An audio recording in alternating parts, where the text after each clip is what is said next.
Hello and welcome back to another episode of The Lazy Entrepreneur. I'm your host, Sam Pearce, and today we got a special bonus episode. I'm here with Luke Pearce of the Radical Tea Towel Company. Hi Luke. Hello Sam. So Luke first got in touch with me back when I was doing my entrepreneurship grants. They were a series of grants I advertised on my blog where you could submit kind of a business plan about why you would want $1,000 and why that would have a really big impact on your business. When Luke applied, actually, one of the reasons he wasn't selected was that his business was already past a point where $1,000 would have a really big impact. That was maybe a couple of years ago now, and it sounds like it's just gone from strength to strength. We've been talking a little bit since, and I thought, because it's an interesting business, something a little bit different, and he's approaching it from a slightly different angle to how I approach e-commerce, I thought it would be a really useful guest to have on. Does that sound about right? Absolutely, and can I just say, Sam, it's an honour to be here on the Lazy Entrepreneur podcast. I've been following the podcast. I think it's been doing really well, and I know that you're offering some real value to potential entrepreneurs and business people out there in the UK. So I just want to commend you for all of that and say how pleased I am to be here. Oh, thank you very much. Very kind of you. All right, so tell me about the business. What is the Radical Tea Towel Company? So we're an online business selling politically themed and philosophically themed gifts. And primarily that's tea towels, but it's also a bunch of other items, including mugs and aprons, oven gloves, gift cards, coasters, and a whole load of other items. And really where the purpose of these products is they make great gifts for people who are interested in getting something that's very personalized to somebody. Maybe it chimes with a view that they have. And also they're educational gifts. So they're things that kind of teach people a little bit about political history and things like the foundation of democracy and women's voting rights and a whole load of interesting things about how we reach the politics that we have today. What I find quite interesting about this business is that when you explain like that to me, I'm instantly thinking, I know so-and-so who this would be a good gift for. But it's a business that you need to tell me about it for me to know it exists. It's not something I'm going to go and sit at Google and type in, I've got an idea of a present. I want a politically themed tea towel. Absolutely. And the number of people who are typing in politically themed tea towels, let alone politically themed gifts on Google is actually extremely low. And that was an early indication to us that we were never going to succeed through traditional SEO methods, that we needed to look elsewhere in order to get our customers. Although ironically, the reason that we first started was that my mother was in the market for politically themed tea towels. She was one of the 10 people a year who happened to type that into Google in the old days, and she couldn't find it. And she was very surprised not to be able to find that kind of thing. And that kind of led to our first beginnings. It's quite a difficult business. People aren't searching for it. So traditional SEO, you had to find other marketing methods. And you've obviously made them work really well. You told me just before this that last year you turned over £500,000 selling tea towels. It was just short of £500,000. Just short of £500,000. Yeah. I mean, that is incredibly impressive. What's sort of the average price you're selling the tea towels for? Each tea towel sells for around £11 or £12. Yeah, that's a lot of tea towels. Yes. That's a lot of tea towels. So, yeah, how did you start? So you launched it when? We started, it was late 2011 that we first had the idea and sent off for samples with the manufacturers.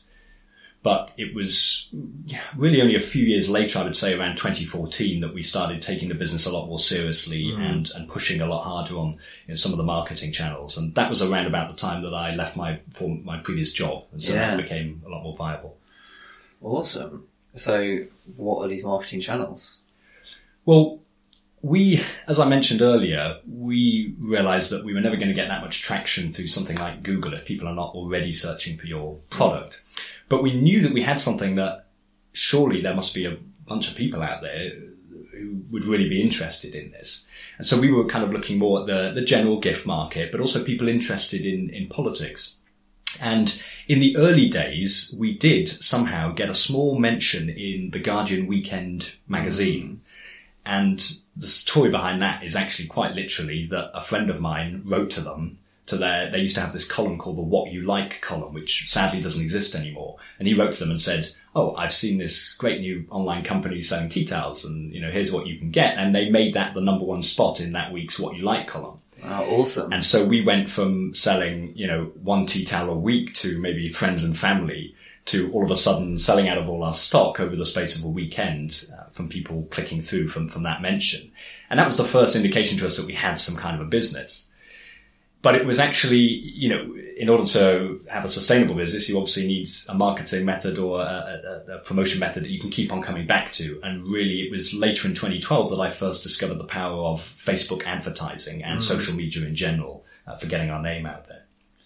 So you kind of started off with PR, basically, where a newspaper, some sort of content creator with an audience already has like written about you. Have you sort of gone down that route anymore? Have you been getting in touch with other newspapers or other things and trying to? Actually, that's a kind of an unexplored promotion method for us. We've done a little bit of that kind of thing, writing to newspapers and traditional news organisations. But we find that, you know, if you don't have an in for those kind of things, a contact, or if you're not kind of building up that relationship over a period of many months and years, that's a lot harder and it's a bit more hit and miss. Yeah. Whereas we found through other channels, like focusing on building our email list and also developing our social media presence and, like I said, Facebook advertising, that those things are a lot more consistent and they're things that you can kind of stop and start as necessary in line with how your business is growing. You had this unexpected PR boost and then you went to do social media, particularly Facebook. Is that your main market? Yes, Facebook, I think originally was our kind of default social media channel that we were going to use simply because we were all on it. I was on it and my parents with whom I run the business, they were familiar with it. And my mother, in fact, is, as you might have picked up, she's a kind of archetypal customer for us. You know, that's our target market in general. And, you know, middle-aged women and, you know, although we do sell to plenty of other people. And if you look at where that demographic is hanging out, that archetypal customer, it is chiefly Facebook. It's not Instagram, as an example. Yeah, Facebook does seem to be the more older people network. And maybe that's why some of the younger people are leaving it, but also I suppose means if that's your market, then that's the place to be. Yes. So you hadn't used Facebook advertising before. It was a new experiment for you? That's right. I just had heard about Facebook advertising and I opened out their ads manager, as it was, back in 2012, which was actually a very primitive tool, and ran a few tests on it and had some immediate results around Christmas 2012. Oh. And I think that the reason that we were able to get such good results at the time is that almost no businesses were on there. Yeah. It was a bit of a wild west back in the day. And that meant that for not a lot of money, you could get your message or your advertising in front of quite a large proportion of people who were then only one click away from your website. So Facebook advertising works in that you kind of choose the audience you want to target to. And that can either be through such stuff as retargeting, so people who've already been on your website, maybe they've landed on a particular page, or it can be the type of person they are. So you might target someone, whatever, between the ages of 35 and 55 who's a woman who supports the Labour Party or something like that. Yes. Is that what you were kind of doing? Were you coming up with the customer who you think's going to buy it and then targeting them specifically, or were you just kind of like doing a general advert that appears to everybody? Yes, we were very much targeted from the early days. So, you know, and I, to be frank, kind of built that archetypal customer again by looking at my mother and thinking, okay, well, you know, she was in her mid-50s. She was a Guardian reader.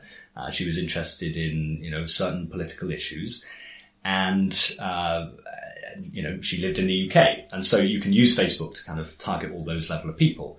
Now, back then, we were so small that when it came to, I don't know, targeting people who visited your website or people who were on your email list or whatever, you know, those groups were non-existent for us. Those were in the hundreds. And so that wasn't a viable strategy in the way that it is for us today.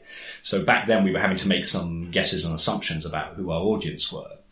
But later on, and I forget exactly when it was, it might have been a couple of years later, Facebook introduced something called lookalike audiences, where they would take a smaller audience, for example, your existing customers or website visitors or people on your email list, and they would use that data to look at their audience as a whole in the UK, for example, and say, okay, well, if we take 1 to 2% of our users in the UK who look most similar to people who've already bought from us or already visited our website, you know, who are those people?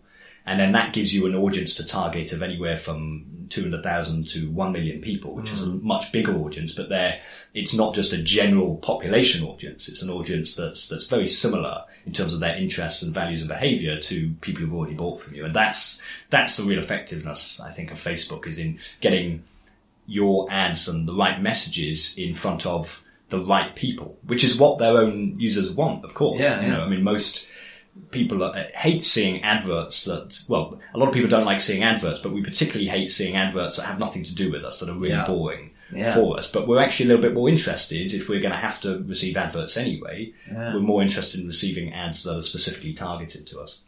Very interesting. I found that when doing Facebook adverts myself, the cost per acquisition is pretty high. So you end up paying £1 a click or something like that, and then most of those people aren't ending up buying. You're selling quite a cheap item, £11. Is it profitable just doing Facebook ads, or are they like lost leaders that you then use to build your email list and do upsells? What's your kind of strategy there? They've been profitable in their own right for us every year, although we have noticed kind of that they become a little bit less effective over the last 24 months, I would say, particularly when you're trying to go for larger audiences. So what we found is that Facebook is extremely effective at low levels, and then when you try and scale, that becomes a bit harder. And that's simply because I think initially you can get your ads in front of the most warm and the most keen people, the most targeted people. And if you're trying to target a much wider audience than that, as we are by now, then those people by definition are going to be less interested in you. I mean, this year our ads, I think, have been seen in some way by around about 1.5 million people in the UK. And I think it's inevitable that those people, at the upper end of that, are going to be slightly less interested in, say, the first 30,000 people you're interested in. But it always has worked for us. And the point to make about the fact, yes, it's a low priced product initially, but of course what we've benefited from is we've been able to increase the average order size over time. So in the early days, people would go on our website and maybe they'd buy one tea towel or a couple of packs of cards, but now our average order size is, particularly around Christmas time, over £30. And so then you get into the range of, this is viable to spend a certain amount of that £30 that you're taking in on advertising in order to attract that customer in the first place. And after you paid for your products and your staffing and your website costs and everything else, there's still something left over. So was that something you thought through and then implemented? Were you trying to get higher order sizes, or did it just happen organically over time? Bit of both, really. I mean, we recognised that increasing the average order size was going to allow us to spend more on advertising, for example. But that did just increase over time naturally as well. I think partly because we kept on expanding our product range. So in the early days, people would go on our site. Maybe there was only one design that appealed to them. But later on, now that we've got, hundreds of designs, people normally find a couple of things that they might be interested in. And also we've become a bit better at things like pop-ups and, adding on lower priced items later in the purchase process, things like that. So there's a much more wider range now of products. And we some of our gift sets, for example, if you buy just one of those, it's over the £30 mark already. Yeah. So we get a very broad range. And do you have free shipping, or is it sort of limited by order size? Well, in the UK, we offer free shipping for orders over £35. So that's a sweet spot for us that we're trying to get people. You found that people want to hit that.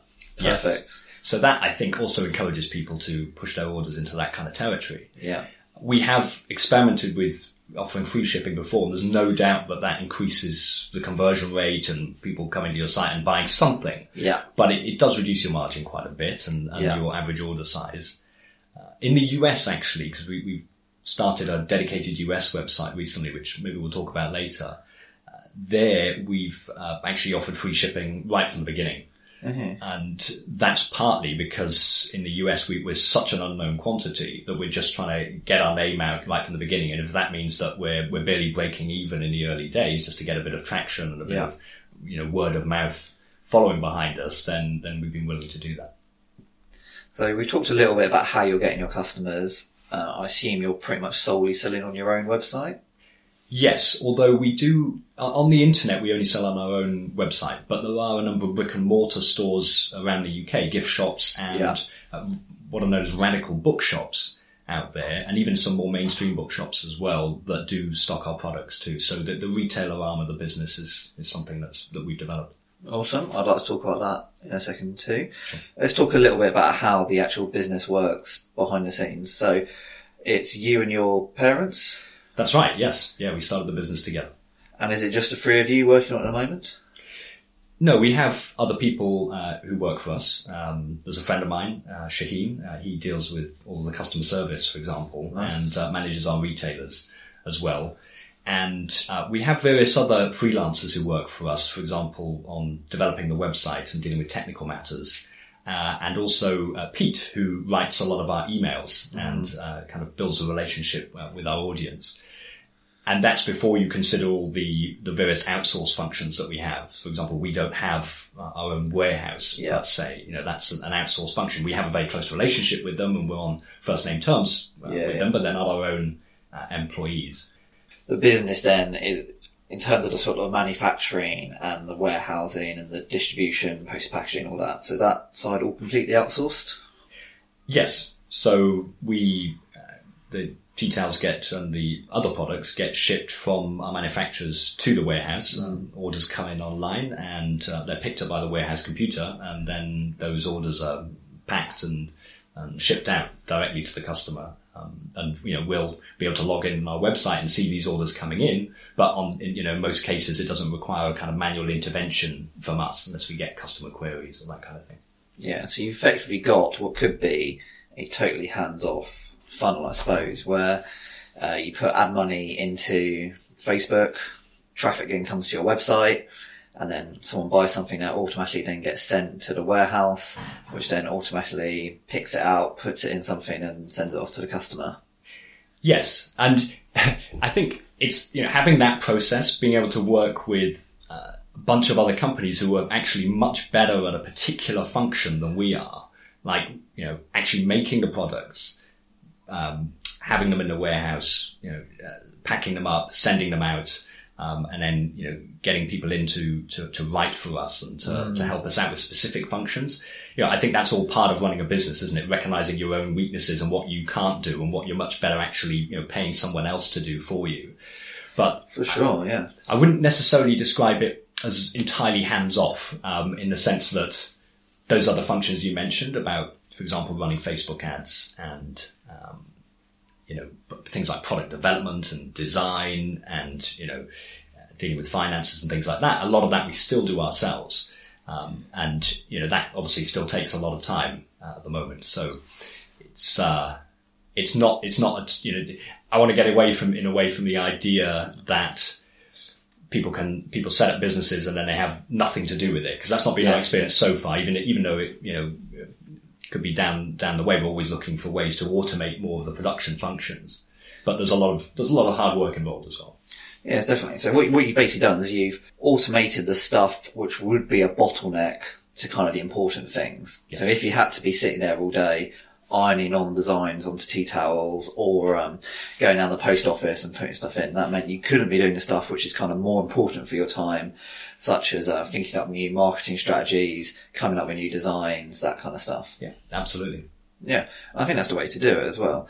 Because currently, as you are, your limit, as you're basically saying, is the number of people in the UK who want a tea towel. It's not how many tea towels you can produce. Yeah. Which is a really awesome position to be in. Yes.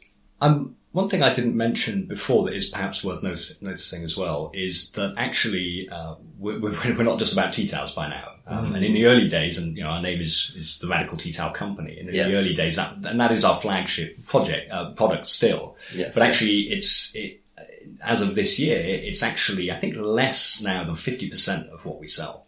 Oh. And so the other half of our business is a whole load of other items where we'll put similar designs on it. We'll take the designs from the tea towel and adapt them to things like mugs and aprons and oven gloves, etc. All right, great. So are you doing any print on demand stuff? So what you kind of described so far is you come up with an idea, you find someone who can make it for you, you then buy 10,000 or whatever number of these tea towels, you then have to put it in a warehouse and then sell them all. Another business model that's getting more and more popular is the idea that you do the manufacturing after the order comes in. Yes. Yes, I'm aware of this. And no, that's something that we don't do. We when we first started selling mugs, we did that. So we actually had our own mug machine in the kitchen. Okay, amazing. My father would be churning out these mugs as the orders come in. Perfect. Until we realised that actually, in terms of like, his time and how much he was putting into that, it'd be much better if he was behind the computer drawing up more designs. Because that's his role in the business. He's our chief designer. So there are limits to how useful that is. In the realm of tea towels are an interesting product though, because they don't necessarily, my understanding is, they don't really lend themselves to print on demand in the same way that t-shirts and mugs do. Okay. Because with t-shirts and mugs, you basically you get a design and then you have a sticker or some heat transfer process that will then get that design onto your product. Yes. Now tea towels work a bit differently because don't forget they need to be absorbent all the way around. For starters. And also, if you look at many of our designs, the way we've chosen to do them, we're not just printing them on pre-sewn blank tea towels. If you look at the range of colours that we use and the kind of higher quality item that we've come up with, you actually get end-to-end colouring as an example. And we have, designs that go right to the edge. Yes. Which is actually, pretty unique as I understand it in the tea towel business. And the only way to do that, in the way that you need it is through digital printing. Yeah, very interesting. So what is sort of turnaround? Can you, let's say, Theresa May says that there's going to be another general election in 2 weeks. Are you able to get relevant tea towels out in time for that? Or is it a bit longer process? Yeah, this is kind of a bit of a bottleneck for the business in that... coming up with a good design to the quality that we're happy with, does take a while. Yes. The best part of a week if you're really focusing on it. And then from the point of sending something off to the manufacturers and having them turn that around and send it back to us, you're looking at best 4 weeks, but typically it's longer than that. Yes, so we do have to have a bit more planning in advance. Plus we've, in general, not exclusively, but we have shied away from too much commentary on current politics. And that's actually for a bunch of different reasons. But one of those reasons is that you're never quite sure how long an issue is going to last for, how much it's going to be in the public consciousness. And, we have in the past come up with designs that seem to chime with something that people are talking about at the moment. But then a couple of months later, it's fallen off the political agenda. And as it happens, one of our best-selling designs at the moment is our European Union tea towel, which is really obviously chiming with people who are interested in the Brexit debate. And that's caused us some trouble at the same time because we've been hesitant to print massive numbers of that design, thinking that, well, actually, how long is this really going to be in the public consciousness? Yes. And we've actually underestimated the demand as a result of that. But that is the difficulty that you come up with when dealing with more modern themed designs. If you're looking to political history and kind of timeless causes like, the suffragettes, for example, we've got a good idea of the level of popularity of those sorts of designs. And so we can be a bit more confident when we're ordering them. And the fact it, takes you a couple of months to get through the manufacturing process is less of an issue. Let's talk about the business in the UK for a moment. Sure. What's the hardest part of that? Because it sounds like there's a few things like managing stock sounds like a massive issue. Yes. Coming up with new designs probably doesn't sound like it's, I'm sure you and your dad have loads of ideas, so maybe that's not such a big issue. Is the marketing? Sounds like you got that pretty sorted. Where do you think the hardest part is?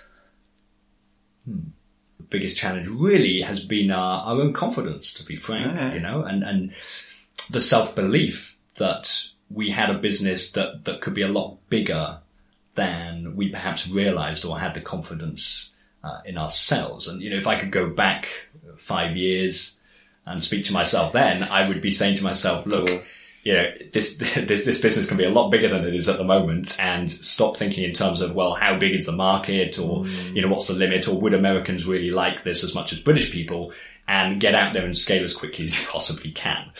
And yes, I would say, and I think to a degree that that's kind of second guessing, or that thinking that, where's going to be the point that actually you lose some popularity, or that people decide they're not interested in tea towels anymore, or that the economy tanks or something like that. Having that second guessing of yourself is probably the thing that's held us back the most, if I'm perfectly honest. Yeah, it's the classic, if I knew what I know now, back then, I'd be a multi-millionaire type thing. Back when it was easier and all that stuff. Yes. Interesting. So, with the stock, what do you do then if you have 1,000 extra tea towels or people aren't buying? Well, thankfully we haven't been that wrong. We've been particularly wrong on a couple of designs, but it's not been too bad. We actually have a number of angles of dealing with that. And I remember you talking in one of your podcasts about the gin business and how actually you had some labelling problem with the gin, which you thought meant that, your first 100 bottles or something were a write-off. And then you realised actually there are things we can do with them. We can actually serve these at markets or give them out as gifts for ourselves, or sample bottles. And so when you put your mind to it, you realise there are actually a number of things that can be done. The first thing is that now we have a website in the US. What we find is that some stuff that works in the UK doesn't work as well in the US, and vice versa. Yeah. So you can move stock between the two to find the market that's more interested in it. The second thing that you can do if you've got a bit too much stock is you can have a sale and you can reduce the price on that particular item. And we did that for the first time recently. We had a New Year's sale. And actually, we cleared a lot of stock that was, for whatever reason, just a little bit less popular in terms of the designs than some of the stuff that had gone over Christmas. And we have had a few circumstances where we've actually made mistakes in printing the design. And so, you get hundreds of the things printed and then realise there's a spelling mistake. Yes, of course. And this actually happened to us in the early days. One of our first 10 designs was a misprint, and I actually had to go to some of my friends and say, really sorry about this. I know you just bought this design from me. We'll replace it because, it's actually faulty. And it was so lovely at the time, because I remember a friend saying to me, oh no, I'm holding on to it because when you guys are a really big business, I'll have one of those early models. Yes, and I remember, actually looking back, I wish we'd kept hold of some of those mistake tea towels that we did at the time, some of those overprints. But you can always give them away as well. And we've done that. We've given to homeless charities in the local area. Oh, nice. And so there's always ways of dealing, I think, with excess stock. And plus you can hold on to things and just watch them sell over the years, It's not like they take up much space, is it? Well, exactly. Well, perhaps at the higher levels they do, and they are filling out the warehouse down in Kent, but they are smaller than some items for sure, and less bulky. A tea towel's pretty flat and quite sell by day, nothing like that. Exactly, yes. So we've avoided a lot of the problems that some e-commerce businesses have just by the nature of the product. Yeah. I imagine that also the margin is good enough that you'd rather have too much stock than too little. Having a bit extra that maybe you need to get rid of or give away is better than running out of stock and losing sales.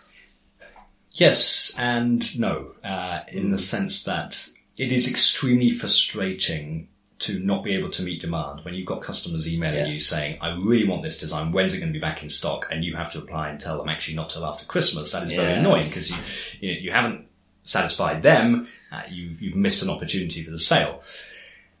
But so it's tempting to have way more in stock than you need. But there are problems with that as well, in the sense that that increases the storage charges that your fulfillment partner's going to charge you, and also it makes you a little bit less dynamic in terms of being able to reinvest that capital in new designs. Yes, and that's something that we felt a bit recently, is actually cash flow. The cash flow situation in terms of being able to recycle from less popular designs into new designs, and in order to grow the business, you don't want huge amounts of stock sitting around in a warehouse gathering dust when there's stuff out there that is going to be really successful. Do you haven't really talked about your retail, your kind of wholesale to retail outlets approach. Do you use them to offload excess stock? No. To put it simply, we would never treat them that badly. Well, you could give them a really good deal. We could actually. And no, actually, to be fair, we have made offers. On. So I imagine there must be places that they make a business out of buying stuff effectively at cost. Yeah. Because they know they can shift it. Yes, I mean, we have, particularly with time-sensitive items, like actually one of our most popular items year on year is we do a calendar. We do what's called the Radical Calendar, with a whole loads of historical dates and interesting things from kind of progressive history in there. It's a really popular item, and we sold almost all of them this year. Now, we do have some left, But of course, a calendar is, beyond, like, say, the end of January, it's going to be less popular, and eventually it becomes out of date. You can't sell your 2019 calendar in 2020. And so, that kind of thing, we have seen if retailers are interested in buying extra for us at pretty much at cost, or certainly at lower prices. But by and large, we wait for the retailers to come to us and tell us what they want, and they will give us an idea of what they're interested in. Yeah. So let's take a little side note onto cash flow, as we've just touched on that a little bit. There's different ways people do businesses. When you start making money, did you start taking that money out? Early on, no. Mm-hmm. Early on, you were just reinvesting the profits? We kept on reinvesting, as much as we could. I can't remember exactly when we first paid ourselves from the business, but, I would say that was at least a couple of years in. And even now, we do pay ourselves, but, I haven't worked out what my, the hourly rate is of the founding team. But there's no question. Over 6 or 7 years of it, I have a feeling that, pretty much everyone who works for us or works with us, is paid better than we are at the moment. But then you see, that's a choice that we make, and we're willing to put our savings and give our time to the business because we can see how it's growing. We can see where the potential is. Yes. Actually, it does pay enough, for me to not have another job. Same for my parents as well. This is something that we focus on full time now. And you're building value in the business. Exactly, yes. And that's, been a very conscious decision of ours. That's not to say that that's without our difficulty. And what we found is that there are, very legitimate, like, differences within our team, between, like, me and my parents, for example, about that tension between, rewarding yourself now or taking out money now, to sustain yourself and give yourself that security versus actually, building something that, for 5-10 years time. Yes. Those are two perfectly legitimate. There's no right or wrong about those, but that has, exposed some differences. Yes, I'm sure. I suppose you can go the other way as well and say there's all this potential. Let's take out loans to meet it.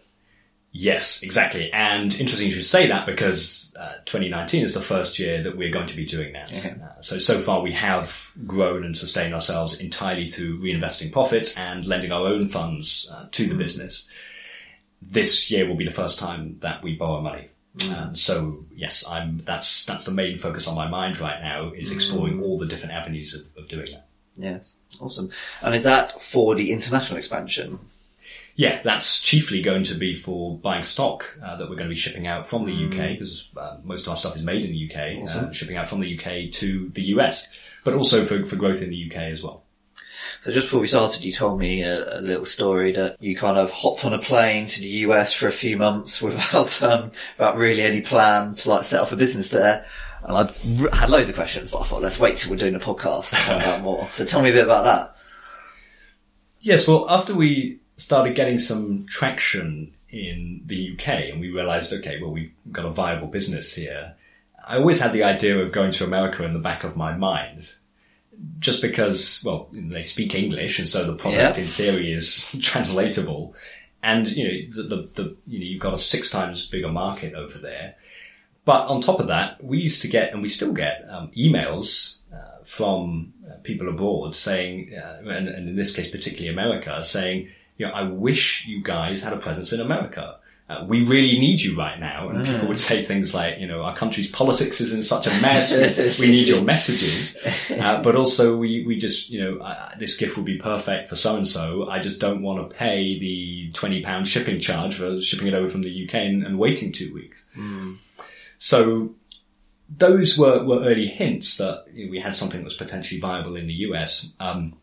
The UK operation was such a distraction for a number of years that I kind of put it in the back of my mind. But I remember around about 2016, and in particular when the exchange rate improved so dramatically, or worsened, depending on which side you are, from dollars to pounds. And I realized that actually the idea of making stuff in the UK and shipping it out to the US wasn't such a crazy idea at all. Yes. And, well, to cut a long story short, I basically wasn't really sure how to do it, but jumped on a plane, went out to America, and started figuring out how I was going to replicate the model that we built in the UK over there. And the first question for me was finding a warehouse out there that we were going to be able to trust and that was going to be able to stock our stuff.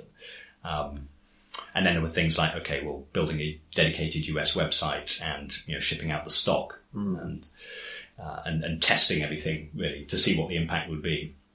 But what you find is that a lot of things are translatable and repeatable. If you've got a model that works in the UK, there are a lot of things about that are probably going to work well in the US as well, with some differences and some caveats to that. So the US is made up of loads of different states, all with different laws. How did you choose where to land? Where did you book your flight to? Good question. And I actually thought about this in some detail. Yeah. And had a kind of process of elimination, if you like, as to where we were going to locate ourselves. So the first thing was that it was very obvious to me that we had to be based in some way on the East Coast. And that is partly because most of the American population is within a day's postage or shipping journey from locations on the East Coast. And most of the population generally lives on the West Coast and the East Coast, so you want to pick one or the other. But most people are on the East Coast. And also it has the advantage of only being 5 hours behind the UK. Yes. So that just made things a lot easier. You can also get very easy direct flights out of London and, so there's some practical benefits from that. But in the end, I settled on Pennsylvania because of the fact that it's particularly known for having a number of what are called 3PL providers, third-party logistics. Yeah. So, fulfillment warehouses. So there's going to be a decent number of them that I could go and visit and meet. And there were also things like knowing that costs were going to be a lot higher in the New York area, as an example, but were low enough in Pennsylvania and specifically in Philadelphia that would keep a lid on our starting costs out there. And then I looked at things like, sales tax rates in East Coast states. So it really was a kind of process of elimination. And ultimately, having done all of that, Philadelphia ended up on top. Yeah, I was also interested in, there was a lifestyle factor. The culture as well, yeah. Yeah. Somewhere you actually want to go. Yes, exactly. I thought, well, if I'm going to go out there and, have a number of trips to the area, then, might as well make it somewhere interesting rather than somewhere that's, just in the middle of nowhere. I was going to name states or areas then, but I thought I'm bound to offend somebody, aren't I? Of course. So then the plan for 2019 is a real focus then on the US growth. Yes, I mean, that's where I see the biggest potential in terms of our growth, because simply if we see where we are in terms of our size in the UK, in terms of number of customers and revenues and things, and then thinking, okay, well, what if we were able to reach the same size in proportion to the population of the US, with the population 600 bigger in the UK, yeah. So that seems to me like, a real potential. But there's some other interesting things about the US and some winds that were flowing in our favor, which we just hadn't anticipated at the time when we first started. And one of those things is that the people visiting the US website are spending more, even though we've got a smaller range of products. Oh, yeah. And we've got fewer designs on the US site, and it's almost exclusively T-tails, and yet our average order size is about a third bigger in the US. So that was a surprise. We no way of anticipating that. And also there's this kind of added value factor that I think Britain's brand has for a lot of Americans in a way that doesn't necessarily make sense for us living here. But, to your average American, if something's made in the UK, and it's got that extra kudos. And so what we've ended up finding is that actually a lot of designs that were focused specifically on UK issues, for example, like historic posters of the suffragettes, actually ended up being super popular in America. Yes. Even though they didn't have the history of the suffragettes out there. They have something called, the suffragists exist in America. And we do have some designs targeted more at the American market as well. But what we find is that people are really interested in the UK themed stuff too. All right, awesome. We've been talking for a while. The final kind of question I had, which I'm sure a lot of people have, is that you've obviously made a conscious decision to have your own website and have third-party logistics providers. You could quite easily done that all through Amazon and had all your stuff on Amazon and used their Amazon fulfillment network. Was that a conscious decision? Is it something you have thought about? Yes, it is something that we've thought about and considered, and there's a number of reasons why we've actually rejected that and chosen to focus on our own operation. The first thing is that I think when we first started, Amazon FBA, as it's known, was less well developed. And so, the idea of actually having your own website to sell things online was a bit more, seemed more established in some way. The second reason was that in the early days, the idea of, paying 15-20% of revenues or something to Amazon scared us quite a bit, because we thought, okay, well, that's money that we then don't have to invest in growing the business. So that kind of held us back. And the third thing is that, we've built the business really very much around this idea that, we are and remain a small family business, with a kind of really personable ethos. And in particular as well, with the kind of the politics that we're talking about, that we're promoting, and the nature of our customers as well, there are some PR issues around Amazon. And, it's seen in quite a critical light by in some quarters. In terms of their workers or their business practices or whatever. Now, I have an open mind about it, and I'm sure Amazon, would say something very different, but we found that actually being able to have everything closer to home, if you like. You have full control over everything. Absolutely. That kind of one-to-one relationship with all of our suppliers really, has just kind of suited us more.